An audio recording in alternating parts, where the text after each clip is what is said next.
नमस्कार। जैसा हम जानते हैं कि समांतर माध्य हम तीन तरीकों से निकाल सकते हैं, प्रत्यक्ष विधि, पद विचलन विधि और कल्पित माध्य मानते हुए समांतर विधि।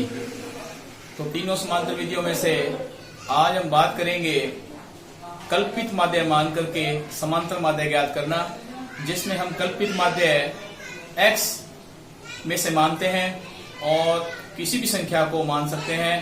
तो आइए बात करें कल्पित माध्य मानते हुए समांतर माध्य निकालने की जो दूसरी विधि है उसे हम बोलते हैं कल्पित माध्य विधि।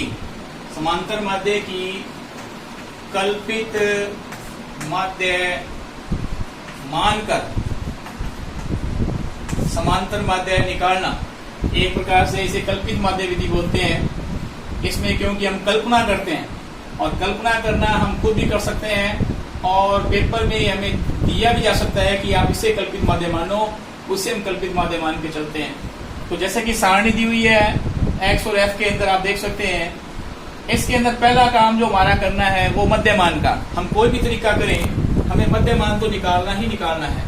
0 और 10 के बीच में 5, 10 20 के बीच में 15, 25, 35 और पांचवा खाना जो है 40 से 50, इसके अंदर 45। तो ये हमारा मध्यमान निकल गया। अब मध्यमान निकालने के बाद जहां तक कल्पित माध्य मान करके समांतर माध्य की विधि है, उसका फार्मूला होता है x बराबर a plus sigma F D बटा सिग्मा एफ। तो हमें a एफ डी के मान निकालते हुए इसके अंदर मान रखना है। तो कल्पित माध्य मानना, कल्पित माध्य जिसे हम a से लिखेंगे वो मान लिया हमने। इसमें से कोई भी संख्या मान सकते हैं, 5 मानो, 15, 25, कोई भी मान सकते हैं। सुविधा के लिए हमें पहली संख्या मान लेनी चाहिए, क्योंकि पहली संख्या अगर हम कल्पित माध्य मान लेते हैं तो माइनस प्लस की संख्याएं हमारे पास नहीं आती, केवल प्लस प्लस की संख्या आएगी। और मैं आपको मध्य वाली संख्या मान के बता देता हूँ। कई बार ऐसा भी कहा जाता है कि जिसकी बारंबारता ज्यादा हो, जैसे यहाँ देख सकते हैं बारंबारता 21 है, तो उसके सामने वाली संख्या x वाली, उसको कल्पित माध्य मानना चाहिए। तो मैं आपको वही कल्पित माध्य मान के बता देता हूँ। बाकी x के अंदर किसी भी संख्या को आप कल्पित माध्य मान लें, उत्तर सेम आएगा, एक जैसा ही उत्तर आएगा। तो कल्पित माध्य हम मान लेते हैं 25। अब जो चौथा खाना है वो d का यानी विचलन, वो होता है x माइनस a। इसका मतलब है कि जो कल्पित माध्य माना है 25, वो 5 में से घटाएंगे, तो 5 में से 25 घटाएंगे तो कितना आएगा, माइनस का 20। इसी तरह से 15 में से 25 घटाएंगे तो माइनस के 10। 25 में से 25 घटाएंगे तो आएगा 0। 35 में से 25 घटाएंगे तो आएगा 10। 45 में से 25 घटाएंगे तो आएगा 20। तो ये हमारे पास d का मान आ गया। ऊपर वाली संख्या माइनस की, 0 के बाद वाली संख्या है प्लस की, ये हमेशा ही रहेगा। उसके बाद हम निकालते हैं एफ डी। एफ डी का मतलब f को d से गुणा करना। तो 2 का 20 से गुणा करेंगे 40, 14 का 10 से गुणा करेंगे माइनस 140, 21 का 0 से गुणा करेंगे 0, 10 का 10 से गुणा करेंगे 100, 20 का 3 से गुणा करेंगे 60। उसके बाद हम एफ डी निकालें। तो एफ डी में दो तरीके की संख्याएं हैं, सिग्मा एफ डी निकालें।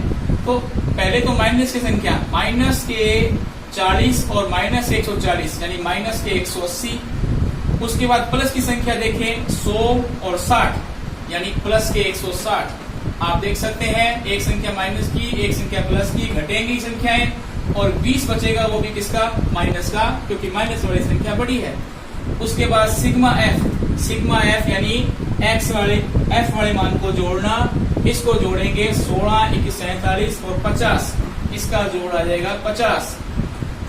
50 आने के बाद अब इसके अंदर मान रखें। मान रखने पर और मान रखते हैं तो a का मान हमारे पास कितना है, a हमने किसको माना, 25 को, प्लस सिग्मा एफ डी कितना बचा, माइनस 20।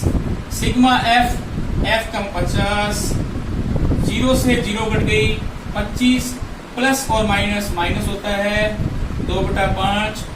इसको हल कर सकते हैं, लघुत्तम ले लीजिए, एक लघुत्तम आएगा 2 मिनट।